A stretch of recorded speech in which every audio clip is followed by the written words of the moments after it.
তো যারা হচ্ছে লাইক যারা স্কিন কেয়ার করেন আপনারা এরকম করে নিজেরা বড় আপুরাও এরকম করতে পারেন। তারপরে ছোট যারা বেবিদের জন্য নিতে চান বেবিরাও এগুলো করতে পারে, মানে এখনকার মা বাচ্চারা সব সেম জিনিসই পরে।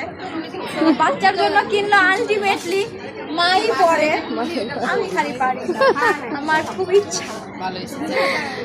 ইচ্ছা ওর স্টলে আসলে বেশি কষ্ট লাগে। বাচ্চাদের সব আইটেম, কত কিউট কিউট আইটেম আছে, জাস্ট দেখো। ভাগ্যবশত ম্যামের ছেলে। আমার ছেলেরে আমি মাঝে মধ্যে মেয়ে বানায় পড়ায় রাখি, আমার ভালো লাগে। সো এই যে অ্যান্ড আমরা কিছু এখানে বউ দেখতে পাচ্ছি, খুবই গর্জিয়াস, লাইক হচ্ছে পিছনে এরকম কোনো পড়ার মতো। ওয়াও, কি সুন্দর। এরকম বউগুলোও কিন্তু তোমরা আপুর স্টলে পেয়ে যাবে, মানে তোমরা হেয়ার অ্যাক্সেসরিজ যা আছে সব তোমরা পেয়ে যাবে আপুর স্টলে।